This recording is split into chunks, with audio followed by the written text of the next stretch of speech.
Hello beautiful people, welcome back to my channel.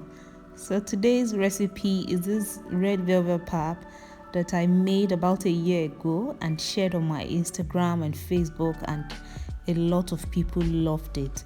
And ever since I've got a lot of questions as to how I came about this, and this is what I want to share with you today. I used hibiscus flowers and of course pap.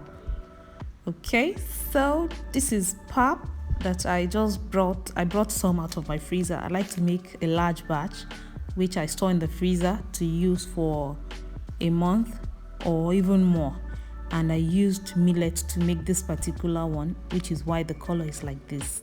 Okay, so this is roselle or hibiscus flowers.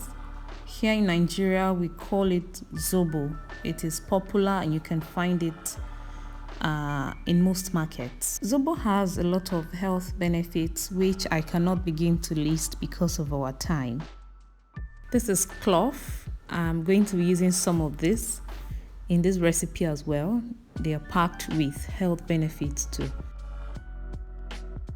And of course, I have water to make the pap.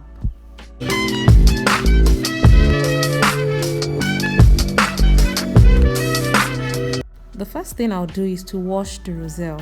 About a handful is okay. Please don't forget to like this video, it helps me to grow. And also don't forget to subscribe. I'm putting the flowers in a kettle now. I'll also add the cloves and water and boil for about 10 minutes. Please note that this drink usually come out tart. I mean very sour. And some people bring this down by adding baking soda or potash, which I won't be doing because I love the blend of sugar and the sour taste when I add my sugar or honey. So I will mix my pap now with just a bit of water. And as you can see, it is not so thick and not very runny. Just a bit of water is okay. The zobo is ready now and I will pass it through this fine sieve. Please don't forget to like this video and let me know if you'll be trying this in the comments. Okay, so this is what we have, and I will pour this back in the kettle and bring to a boil. It's time to add the boiling zobo to the pap. I will do this quickly on the countertop and cover it immediately.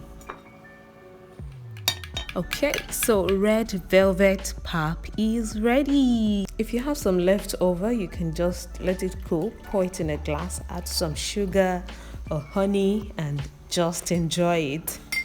Don't forget to subscribe to this channel before you leave because there's so much more that I want to share with you. Thank you for watching and have a great day. Bye.